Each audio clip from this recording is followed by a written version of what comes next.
What ups? What ups? What up, dudes? Queenitas here, all the way from hell. Oh my god, it's so hot lately. I don't even know what's going on anymore. I've read that it's the hottest summer recorded on Earth. I don't know if that's true or not, but it feels like it's true. I'm not too sure where you are, but I'm pretty sure it's hot where you are too. I hope you're doing well wherever you are and whatever it is that you're doing. I really hope from the bottom of my heart that you're becoming the most advanced, powerful version of yourself, not because of anybody else, not for anything else, but because you MF can. You know how empowering is that feeling of self-love? Oh my God, it's like you wake up excited, you go to bed excited, you're just excited. And there's nothing really going on, nothing out of the ordinary, you're just going about your day. But it's exciting because you feel at peace with yourself. You feel at ease with yourself. You are no longer a slave to your mind and your thoughts and your fears.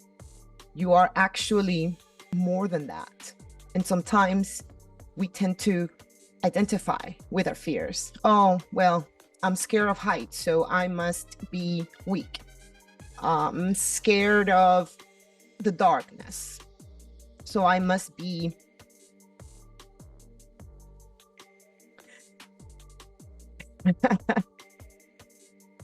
let's say woozy. I don't even know how you say it, but you know what I mean. Whatever the fear may be, all I'm saying is that you are not your fears. Just because you fear something, it doesn't mean that that's who you are. You are your consciousness. You are your awareness. You are your heart and your soul. Everything outside of that is just a result, a consequence of your programming and of your life experiences. I don't know if you are into self-love and emotional intelligence and stuff like that, but it has literally saved my life. And I'm sure it can save yours. If you are hurting over somebody else, if you are heartbroken over somebody else, if you feel lost without that other person, if you feel like you're incomplete, like you are running on empty, like you have this void inside of you unless you're with that person, sorry to break it to you, but you need to learn to love yourself. And that's exactly what we're going to do here. We're going to start small, little, and we're going to end big. We're going to end huge. We're going to start loving ourselves with tiny little habit changes. And then we're going to continuously accomplish more and more and more. And I'm telling you, you're going to feel so empowered and so strong that you're not going to want to stop. You're going to continue on this path of self-love for the rest of your life. It's amazing. It's the only way out of the asshole that you live in right now. Because I'm telling you, dude, it's like without self-love, you're always needing validation from somebody. You're always codependent on somebody.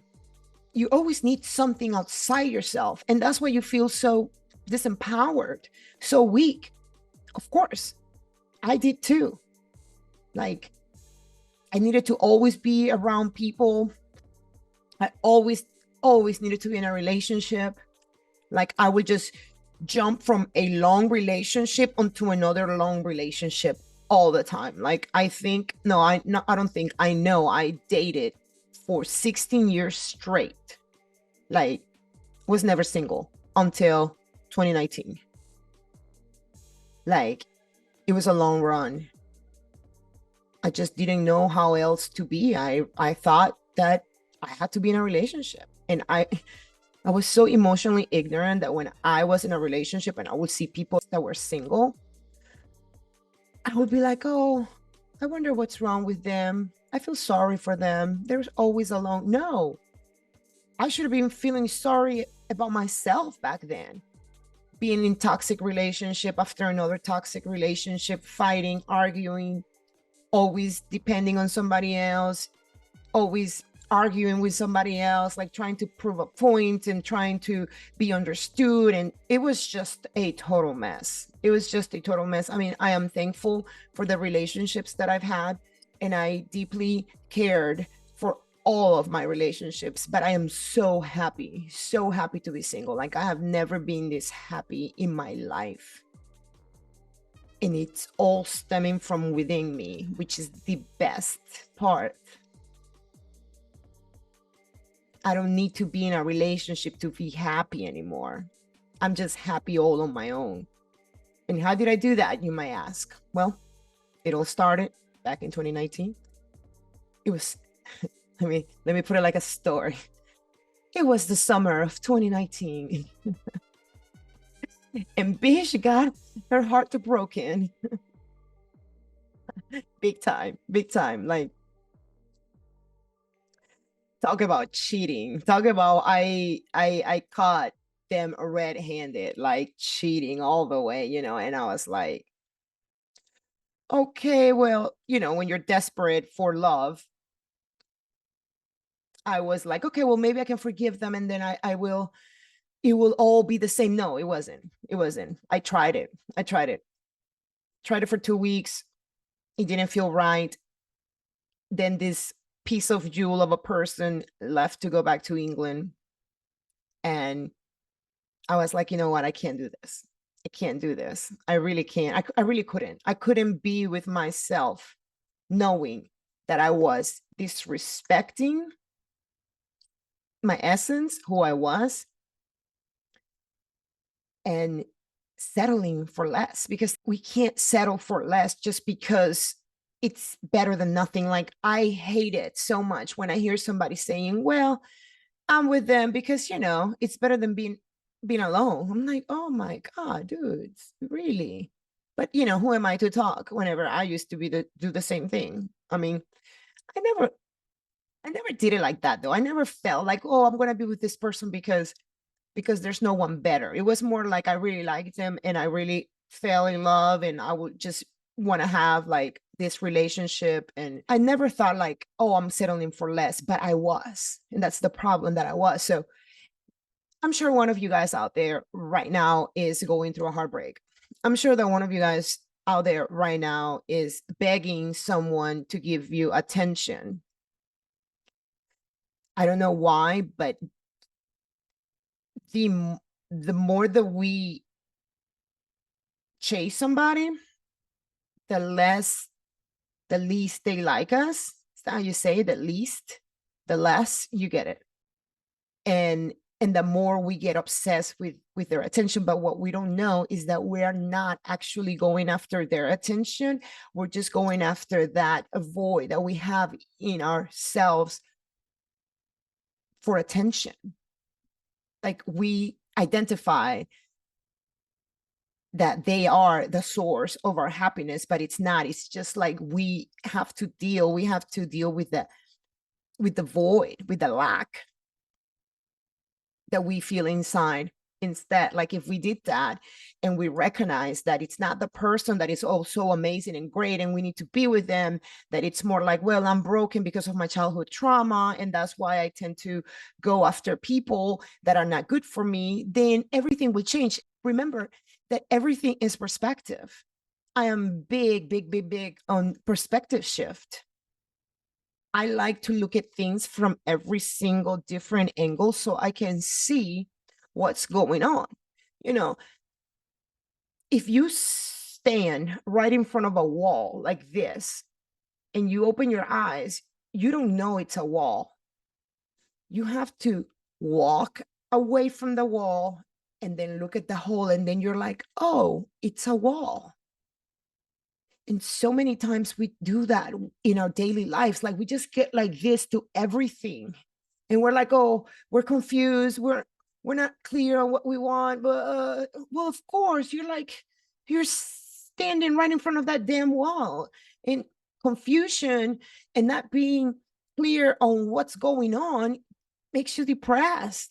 It makes you super depressed. It makes you feel like something is off. And it is. Something is off. So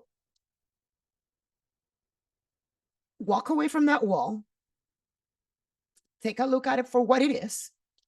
Yes, I'm begging this person to be with me whenever they treat me like crap. Yes, I grew up in a war zone kind of a family, so that's why I'm broken and that's why I tend to choose the wrong people. Yes, I have toxic ways. And then from there, the world is your oyster because change can only happen once we have accepted the things that we want to change. But we can't change being codependent if we think that we're not codependent. And we think that because we just don't want to wake up to the cruel reality that we are. But if you're smart, and that's why I'm big on emotional intelligence, if you're smart with your feelings, with your heart, and you start dissecting and picking apart your emotions and why you do the things you do and why you say the things you say, then you become aware of self. And then you can start changing poco a poco, little by little, one little tiny thing at a time. Because it's a process. This is where you are right now. This is where you want to be. If you try to jump from here to there right now, you're going to fall on your face. You're not going to make it. You have to close and close that gap. How do you close the gap? Well, I really don't want to go to the gym every single day. That's not my thing, but I'm going to get some dumbbells and I'm going to start working out at home. I'm just going to do 100 bicep curls every single day for the next month. You set yourself that goal for 30 days. I'm going to do 100. And you may ask, like, why would you pick that? Why would you do 100 bicep curls for 30 days? Well, because that's just a simple example of creating self-discipline and accountability. Like, it's just that exercise. It's like, let me practice doing this 30 days in a row and see if I can do it. And then when you do it and the 30 days had gone by and you actually accomplished and achieved what you set out to do, you feel empowered and the gap closes a little bit. And then the next 30 days, I'm not going to drink Cokes for the next 30 days. And you actually do it. Guess what's going to happen? The gap's going to close a little more. And you keep on doing that with everything in your life, and change starts happening because